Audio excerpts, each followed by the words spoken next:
वंदे मातरम। जय हिंद। मैं विवेक चौधरी। दोस्तों, आज सुबह इंदिरा गांधी इंटरनेशनल एयरपोर्ट पर एक बड़ा हादसा हो गया। हादसा क्या था कि टर्मिनल 1 पर एक छत का बहुत बड़ा हिस्सा नीचे गिर गया। नीचे जब गिरा तो उसमें बीम डला होता है, सपोर्ट बीम, साथ ही साथ जो छत की शीट थी वो भी नीचे गिरी। तो नीचे गाड़ियां खड़ी हुई थी, तो वो शीट पूरी की पूरी उनके ऊपर गिरी। वहाँ एक गाड़ी में एक व्यक्ति बैठा हुआ था, वो ऑन स्पॉट जो है वहाँ पे उसकी मृत्यु हो गई। साथ ही साथ 8 से 9 लोग यहाँ पर गंभीर रूप से घायल भी हो गए। तो हादसा काफ़ी गंभीर हुआ है।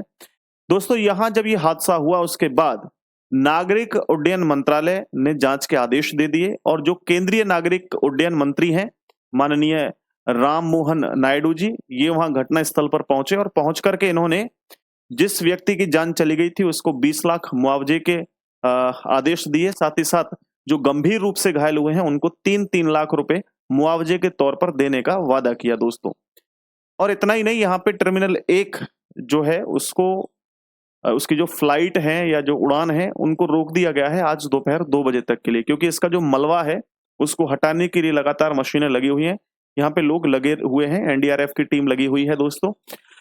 ये कारण क्यों हुआ या ये घटना क्यों हुई? विषय ये है, ये घटना का कारण क्या है? तो मैं आपको थोड़ा-सा समझाने का प्रयास करूँगा, देखना।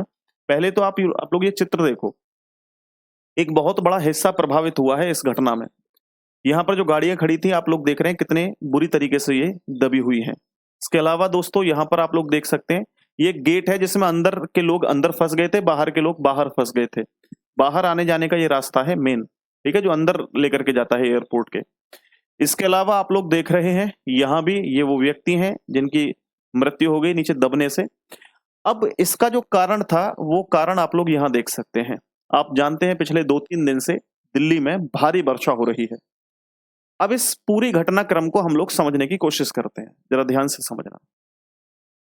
इस छत को गिरने का एक मेन कारण आप लोगों की कहीं न कहीं ये भी हो सकता है कि जो इस छत को बनाया गया है उसमें जो मसाले वगैरह डाले जाते हैं या सीमेंट वगैरह डाली जाती है वो पूर्ण रूप से नहीं होगा, शायद। ये जाँच का विषय है और इस पर जाँच चल रही है। इस पे हम लोग कोई बात नहीं करेंगे, ठीक है? हम जो बात करेंगे वो बात करेंगे जो दूसरी दूसरी बात है। क्योंकि दोस्तों यहाँ पर बारिश पिछले बीते 24 से भी अधिक घंटे हो गए, बारिश लगातार हो रही है।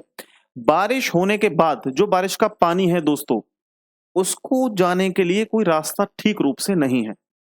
ये केवल दिल्ली की बात नहीं कर रहा मैं, ऑलमोस्ट हर शहर की यही कहानी है। इसके पीछे का कारण है, अगर दोस्तों पानी को निकलने के लिए रास्ता नहीं होगा, तो वो एक जगह इकट्ठा होगा। सोचिए एक घर बना हुआ है और उसमें चारों तरफ उसकी उसकी जो नींव होती है, बेस होता है, उसमें पानी भरा रहे लंबे समय तक, तो डेफिनिटली मिट्टी बैठेगी नीचे और मिट्टी बैठने से जो है वो ढह जाएगा। लेकिन बारिश कितनी भी पड़ती रहे, अगर आपके पानी को निकलने के लिए निकास बना हुआ है, तो कोई प्रॉब्लम उसमें आने वाली नहीं है, क्योंकि वो पानी पूरा चला जाएगा। अब बात ये है कि पानी का निकास होता कैसे है? तो भई पानी का निकास या तो नालियों से होता है या बड़े-बड़े नालों से होता है, या इसके अलावा नालों के बाद में नहरें होती हैं, नहरों के बाद में वो पानी तेज़ी से आगे चला जाता है। इत्तेफ़ाक से हमारे देश की कहानी कुछ इस तरीके से खराब हो रही है कि जो नदी हैं, नाले हैं, ये सब कचरे डाल-डाल करके बंद कर दिए जा रहे हैं। आप खुद देख सकते हैं, बहुत जगह आप लोग जाते हैं तो नालियों में देखेंगे किसी का भी कचरा है घर का, सीधा वो चारों तरफ देखेगा कोई नहीं दिख रहा, सीधा नाले में। क्यों?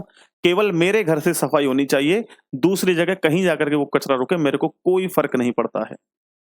और मैं सबकी बात कर रहा हूँ, ऑलमोस्ट लोग ऐसा ही कर रहे हैं। कुछ गिने-चुने लोग होंगे जो ऐसा नहीं करते हैं, अदरवाइज़ उनके घर पे कोई कचरा होगा, पॉलीथीन में भरेंगे सीधा नाली में। क्यों? क्योंकि उनको कहीं दूर जाने की ज़रूरत नहीं है, जहाँ कचरा फेंकने की जगह होती है, जहाँ पर वो डस्टबिन रखे होते हैं, वहाँ तक भी नहीं जाएगा व्यक्ति, सीधा नाली में। अब आप लोग नाले में जब लंबे समय तक कचरा फेंकते रहेंगे और सभी लोग फेंकते रहेंगे, तो नदी-नाले क्या हो जाएँगे? ब्लॉक नहीं हो जाएँगे? ब्लॉक होंगे। ब्लॉक होने के बाद क्या होगा? बारिश होगी, तो उसका पानी आपका भरा रहेगा।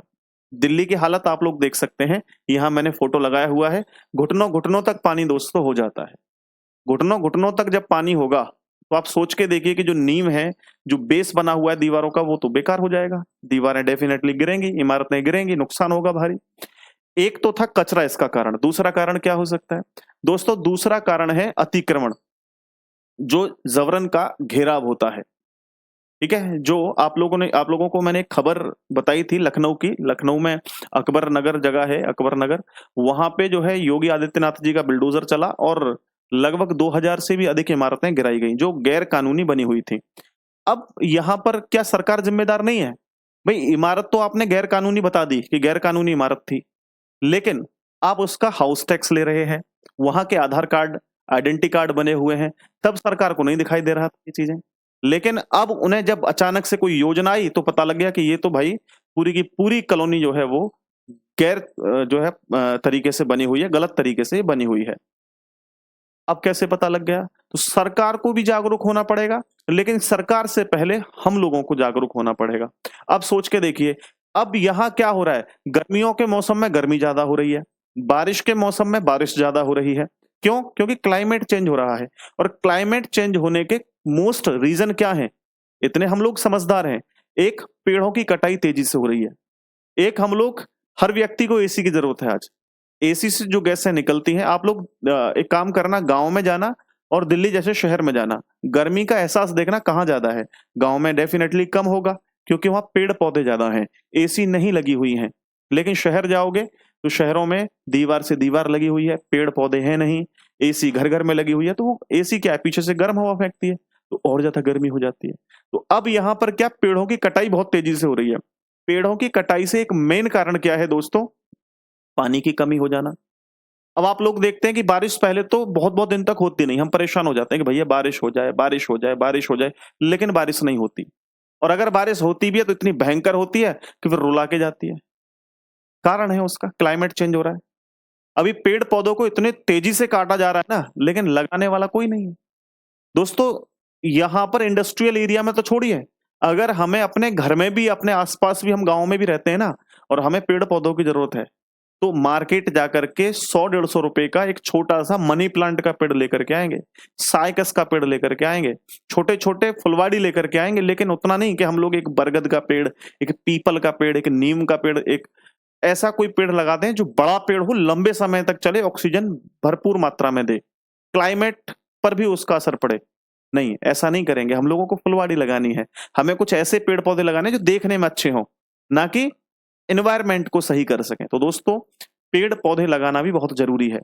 आने वाले समय में आप लोग देखना कि पानी की कितनी बड़ी किल्लत होने वाली है। हम लोग आज गाँव शहर में देखते हैं कि समरसेबल चला ली, जो ट्यूबवेल होती है, पानी का होता है और आधा-आधा घंटे तक फर्श को धो रहे हैं, 1-1 घंटे तक फर्श को धो रहे हैं। पानी की कोई मूल्य नहीं है। पानी का मूल्य पूछना है आपको तो ऐसी जगह जाइए, जहाँ पर पानी की कमी है। जैसे कि राजस्थान के बहुत सारे इलाके ऐसे हैं जहाँ पर पानी टैंकर से आता है। आप लोगों ने तो दिल्ली का भी हाल देखा पानी के लिए क्या हो रहा है। तो हम लोगों को चीज़ें सेव करके रखनी है, पानी का बचाव करके रखना है, क्लाइमेट जिस तेज़ी से चेंज हो रहा है, उसको बचा के रखना है दोस्तों। मैं यार मेरे करने से कुछ नहीं होगा, यार मेरे करने से कुछ नहीं होगा, ऐसे एक्सक्यूज़ नहीं करने हैं। एक व्यक्ति ही कुछ करके दिखाता है। एक-एक से ही पूरी जो है टीम बनती है, पूरी जो है एक तरीके से कह सकते हैं ग्रुप बनता है। तो आप लोग शुरुआत कीजिए सबसे पहले पेड़-पौधे लगाने की। जो ये घटना हुई, ये मैं आप लोगों को समझा चुका हूँ। दोस्तों, आज की वीडियो में इतना ही रखते हैं। बहुत-बहुत धन्यवाद। नमस्ते, राम-राम, जय हिंद।